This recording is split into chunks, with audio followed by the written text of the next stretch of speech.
प्रधानमंत्री नरेंद्र मोदी ने केंद्रीय बजट 2025 को हर भारतीय के सपनों को पूरा करने वाला बजट बताया। उन्होंने इस मल्टीप्लायर फोर्स करार देते हुए कहा है कि यह न केवल बचत, निवेश और उपभोग को बढ़ावा देगा बल्कि देश के तेजी से विकास में भी योगदान देगा। पीएम मोदी ने कहा कि यह बजट सरकार के खजाने को भरने के बजाय जनता की जेब भरने पर जोर देता है। उन्होंने 12 लाख रुपए तक की आय को टैक्स फ्री करने की घोषणा को मध्यम वर्ग और नौकरी पेशा लोगों के लिए बड़ी राहत बताई है। प्रधानमंत्री मोदी ने वित्त मंत्री निर्मला सीतारमण और उनकी पूरी टीम को जनता के अनुकूल बजट पेश करने के लिए बधाई दी। उन्होंने कहा कि ये बजट सिर्फ वर्तमान जरूरतों को नहीं देखता बल्कि भविष्य की तैयारी में भी मदद करेगा। भारत के पूर्व मुख्य चुनाव आयुक्त नवीन चावला का शनिवार को 79 वर्ष की उम्र में निधन हो गया। उन्होंने दिल्ली के अपोलो अस्पताल में अंतिम सांस ली। नवीन चावला 1969 बैच के भारतीय प्रशासनिक सेवा AGMUT कैडर के अधिकारी थे। उन्होंने 2005 से 2009 तक चुनाव आयुक्त और अप्रैल 2009 से जुलाई 2010 तक मुख्य चुनाव आयुक्त के रूप में कार्य किया। चावला ने चुनाव प्रणाली में कई अहम सुधार किए, लेकिन उनका कार्यकाल विवादों से भी घिरा रहा। उन पर राजनीतिक पक्षपात के आरोप लगे। खासकर विपक्षी पार्टी बीजेपी ने उन्हें पक्षपाती बताकर हटाने की मांग की थी। चुनाव आयोग ने नवीन चावला के निधन पर शोक व्यक्त करते हुए कहा कि उन्होंने मतदान प्रक्रिया में कई महत्वपूर्ण सुधारों को लागू किया। आयोग के अनुसार चावला ने थर्ड जेंडर वोटर्स के लिए अन्य श्रेणियों को लागू करने की पहल की, जिसमें ट्रांसजेंडर समुदाय को पुरुष या महिला के रूप में वोट डालने की मजबूरी से छुटकारा मिला। उपराष्ट्रपति जगदीप धनखड़ ने शनिवार को महाकुंभ 2025 के आयोजन को लेकर मुख्यमंत्री योगी आदित्यनाथ की सराहना की और इसे एक ऐतिहासिक घटना बताई। उन्होंने कहा कि वो कभी भी नहीं सोच सकते थे कि भारत में ऐसा विशाल आयोजन संभव हो सकता है। कुंभ मेले के दौरान उन्होंने प्रयागराज में त्रिवेणी संगम में स्नान किया और इसे दुनिया की सबसे बड़ी मानव सभा के रूप में उल्लेख किया। उपराष्ट्रपति धनखड़ ने कुंभ मेले में स्नान के बाद मीडिया से बातचीत में कहा, यह ऐतिहासिक है। आज तक पृथ्वी पर इतनी करोड़ों की संख्या में लोग एकत्रित नहीं हुए। आयोजन एक चमत्कार से कम नहीं। उस संगम स्नान के बाद अपने अनुभव को साझा करते हुए भावुक हो गए और कहा कि दुनिया में कोई भी देश भारत जैसा नहीं हो सकता। भारत के आर्थिक भविष्य के लिए एक महत्वपूर्ण क्षण में वित्त मंत्री निर्मला सीतारमण के लोकसभा में 2025 का केंद्रीय बजट पेश किया गया। इस बजट को खासतौर पर मध्यम वर्ग के लिए राहतकारी और युवाओं के लिए अवसर प्रदान करने वाला बनाया जा रहा है।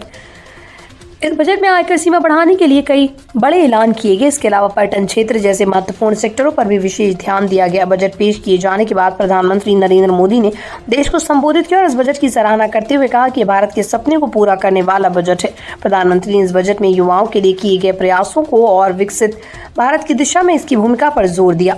इस साल के बजट का सबसे बड़ा ऐलान आयकर सीमा में बढ़ोतरी, जो मध्यम वर्ग के लिए बहुत बड़ी राहत प्रदान करेगा। आयकर छूट की सीमा बढ़ने से उस वर्ग को फायदा होगा जो लंबे समय से एक कर मित्र शासन की उम्मीद कर रहा था। इस कदम से मध्यम वर्गीय परिवारों को अपनी आर्थिक स्थिति में सुधार की उम्मीद है।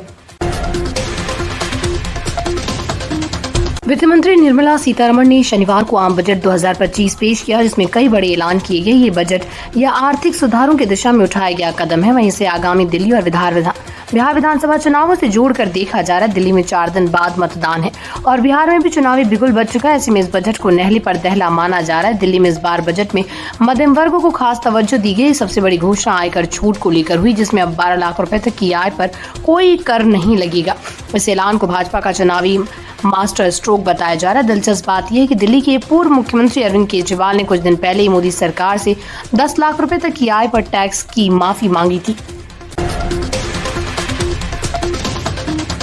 दिल्ली में चुनाव प्रचार अपने अंतिम चरण में है। 5 फरवरी को होने वाले मतदान से पहले राजनीतिक बयानबाजी तेज हो गई। इस बीच विदेश मंत्री एस जयशंकर ने आम आदमी पार्टी सरकार पर जमकर हमला बोला। उन्होंने कहा, जब वो विदेश जाते हैं तो दिल्ली की स्थिति को लेकर उन्हें शर्मिंदगी महसूस होती है। जयशंकर ने आरोप लगाया कि दिल्ली में आम जनता को बुनियादी सुविधाएं तक नहीं मिल रही हैं, जबकि केंद्र सरकार देश भर में इन सुविधाओं को उपलब्ध करा रही है। जब मैं विदेश जाता हूं तो दिल्ली की एक सच्चाई छिपानी पड़ती है। मुझे शर्म आती कि बताने की भारत की राजधानी में रहने वाले लोगों को केंद्र सरकार की योजनाओं का लाभ नहीं मिल पा रहा है। यहाँ रहने वाले लोग अब भी जल जीवन मिशन के तहत पाइपलाइन से पानी, आयुष्मान भारत योजना के तहत स्वास्थ्य सुविधाएं, गैस सिलेंडर और अच्छे मकानों से वंचित हैं।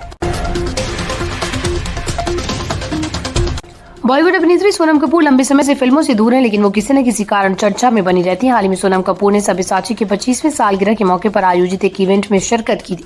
अब एक और वीडियो वायरल हो रहा है, जिसमें वो रैंप वॉक करते हुए भावुक हो गए। उनकी आंखों से आंसू निकल आए।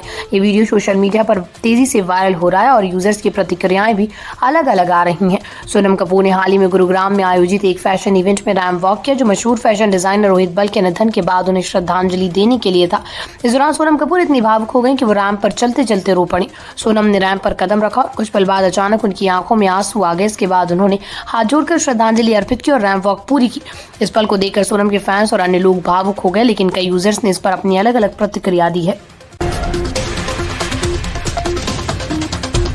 बॉलीवुड की मशहूर गायक उदित नारायण इन दिनों एक विवाद में फंस गए। सोशल मीडिया पर उनका एक वीडियो वायरल हो रहा है जिसमें वो अपने एक फैन को स्टेज पर किस करते नजर आ रहे हैं। इस वीडियो को लेकर गायक पर नाराजगी जता रहे हैं। वहीं उनकी बेटी आदित्य नारायण का एक पुराना विवाद फिर से सुर्खियों में आ गया, जिसमें उन्हें एक लड़की ने थप्पड़ जड़ दिया था। उदित नारायण बॉलीवुड में उन गायकों में शामिल हैं जिनकी आवाज ने करोड़ों लोगों का दिल जीता, लेकिन इन दिनों वो अपनी गायकी से ज्यादा अपने वायरल वीडियो को लेकर चर्चा में है। दरअसल उदित नारायण का एक वीडियो सामने आया जिसमें वो स्टेज पर अपने फैन को किस करते नजर आ रहे हैं। ये वीडियो सोशल मीडिया पर तेजी से वायरल हो रहा है और लोग इस गायक को आड़े हाथों ले रहे हैं।